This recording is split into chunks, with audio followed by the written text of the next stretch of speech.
Hey guys, it's Ty. So I know sometimes in my videos I'll skip past something that I would normally not think was something important. Sometimes people don't know how to de-pin a connector. So they do make a couple different tools, and some connectors are an absolute pain in the butt. You can get these little kits right here from Amazon. They're fairly cheap. Or in this specific connector here on this Polaris for this vehicle speed sensor, if you've got a straight pick, an angled pick, or any sort of small tipped tool like this, you can get these apart. And realistically, even if you don't have either of these two, a small fine blade flathead screwdriver will work like the size you would have for fixing glasses, things like that. So I'm going to show you the connector and how easy it comes apart. My only disclaimer is if you're not comfortable taking this apart and you worry about possibly touching wires together, go ahead and turn your key off, disconnect your battery just to be safe until you get everything isolated the way you want to, and rehook up everything. That way you don't run the risk of shorting anything out. There's really a low risk since your voltage coming to this sensor is only on with the key. If you're worried, we'll just have battery unhooked and you'll be good to go. So I'm going to show you this connector. Just like that. That'll be loose. Now you got it out here where you can get to it. I'm just going to use a small pick tool for now. So on this specific connector here, to get to your release tabs, you can't get to it from the back. You got to get to it by taking this purple cap off of here. We'll start there and I'll show you what you got to do. You get down right here and you see right here these two little black tabs that are sticking through the purple. We've got to bend this purple up enough to go over these tabs so we can slide this piece off. So it just goes under, wedge in there a little bit, off she comes. And make sure before you're removing these connectors here, take some notes, whatever you got to do, take pictures, make sure you get these wires back where they belong, that way your sensor is hooked up correctly. And if you want to, you can leave that guy alone. He's not going to bother you, your little weather pack seal. And then this little guy back here, you're just going to remove him by bending these little tabs back. You're going to remove this back piece here. This is going to keep your pins from being able to release and come out. Set that to the side. You will see right here we've got 1, 2, and 3 little bitty black tabs. These little tabs are pushing against these metal clips on here, your little metal terminals. So in order to release your terminals, you have to pull this away. So you can either stick it between the terminal and the plastic to spread it apart, like you can see it moving out there or not. So you just hold a little bit of pressure on your wires back here against the connector. That way when you release these, you're going to see them drop in the connector. Got one there still holding on. Okay. Now you can see how they've dropped out some. And holding your wires with your fingers back here.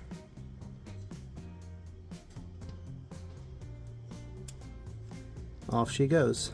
So you'll make sure that these are put back in the right way, because these clips are direction specific. They won't go in here backwards. Get them back in. Push back in until your clips snap down. Always give it a little tug test, make sure she ain't gonna come back out. And then you can reinstall your little cap here, put your keeper back on, and that's it. That's all you got to de-pinning this connector. And then we just clip it back in place and you're good to go. Hopefully that helps you guys out getting some of these connectors apart. There are other ones that were more of a pain in the butt to do than that style, and that little bitty toolkit will get you most of them. They even make a multi-set. You can buy, looks like a little keychain, key ring with different size terminals and pins to release those things. The reason I like to do that, to de-pin an actual connector, is number one, I can actually physically check the crimp on the terminal to the wire, look at the wire condition, because oftentimes you can look into a connector and not really tell how well they look deep down in there. So removing it allows you to see in there, and if you need to, you can clean the connector, you can replace the terminals. Why not just order a Pigtail and splice it on there? Hey, you do you. That's fine, man. You know, I have mixed feelings about splices. When done correctly, they're fine. I mean, they use them all day long when they're done correctly. The most important part about a spliced connection is to make sure that dude is weatherproof when you are done. So none of these crimp, you wrap some tape around it and you call it a day. That dude ain't gonna last, I'm telling you right now. And that's just experience, that's not opinion. It ain't gonna last. I'm also not a fan of just your regular old butt splice connectors that you crimp with the plastic jacket over them. They're not weatherproof. The only thing I could say that I would be confident using, they do make the crimp fittings that have the heat shrink built around them. You'll often see those in like the red, blue, yellow for different gauge wire. You can crimp those things down, good connection, heat them with a gun, heat gun, lighter, whatever you got. And that shrink, when it comes around, there'll be a sealant that squeezes out of each ends, and it makes that connection watertight. As long as you don't puncture that heat shrink with your crimp tool. So they do make insulated or non-insulated crimping tools. This tool here, see how it has these flat squared crimpings here? This is for an insulated connector. So that way when you come together and you crimp that fitting, it's not going to break that jacket around for your heat shrink. And if you're just using the standard connector that I was talking about, like this guy here, I most definitely, I've never crimped a jacketed style buck splice connector with one of these that it didn't tear a hole through, because that's not what they're made to do.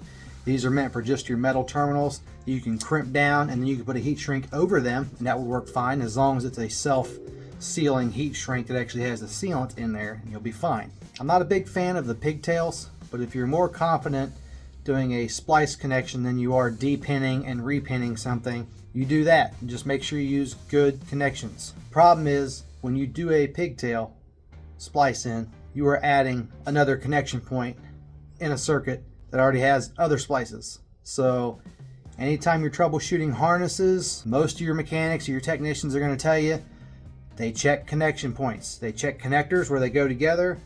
They'll split into a harness to find out inline splices, because splices are typically your highest area of failure. Other than that, it's going to be physical issues like a harness that's pinched in an area or moves. But the rule for wire harnesses, it's the golden rule. If it moves, it shouldn't touch anything. If it touches anything, it shouldn't move. So that's the rule that helps you with chafing, things like that, and a wire harness, things you need to know. If you want to repin a connector, you can buy just the terminals if you know what you're looking for. Even call your dealer and say, hey dude, I'm just wanting to repin this connector. Do you have any options besides a pigtail? They might tell you yes, they might tell you no. They make a big assortment kit that I do have, and it gets you about 75% of the time. The other 25%, you have to special order a different terminal, and you're just waiting on parts. I know that sucks. Now, of course, you could spend top dollar for those Delphi kits, or Delphi, however you want to call it. That will have a lot of your connectors. There's even Deutz connectors. There's different style of connectors they have out there with different pinnings, things like that. But this Amazon kit, Dake Wang, sounds terrible. It's got a pin connector kit, and you'll see in this, it has, try not to flip this over. See all these different pins in here? So it's got the male and female for a lot of different styles. I was actually able to use a couple of these on my wife's Nissan for some headlight issues we were having. Some of the pins were bad. It had been repaired at one point and wasn't done properly. So I had to repin all the wires going to one of the headlights on there. But this kit had everything I needed in there, which was cool. It actually fit in the factory plastic connector. It was great. And this kit also comes with those release tools I was telling you about for the different pins to release some of those out of the terminals. So you're going to replace the pin that goes inside your plastic rather than splicing something else and making bad connections. But to do these, you do have to have a double barrel crimp. And I'll show you what that looks like. But like I said, these are different options of things that you can do based off of what you have available in your garage, in your toolbox.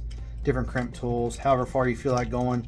To me, replacing the terminal is the most professional way you can do this, but you know, people call themselves professionals all day long, and I myself, I'm not an expert. I learn something new every day, and that's apparent in everything that I do. I learn something new every day. I'm also humble enough to accept defeat and know when I've been outsmarted, and that happens quite a bit. But that's part of life. That's part of acknowledging the fact that we don't know everything, and to not have so much pride that we can't accept failure or to learn something new. But that double barrel crimp tool I was talking about is this guy right here. And this is one of those, once again, it's an Amazon tool made by IWISS, I think, IWISS. But it's got, you see these little bitty crimp tools here? It's gonna crimp this around the wire in such a way that fits inside the terminal, and it's a good connector. I'll show you what it looks like. It'll go on. This is going to crimp the rubber, and this is going to crimp your wire. You've got the double barrel style crimp here. Make sure your wire is down there between. And when you come in here, you're going to see what this does. Give it a good little squeeze. And you'll see that's got a good crimp around the wire here. Give it a little tug test if you're concerned. Then you're going to come down here to where your jacket is. And then you're going to jump from this double barrel to your rounded crimps, which is going to take care of that little guy. I'm just going to squeeze that around just a touch. So right about here.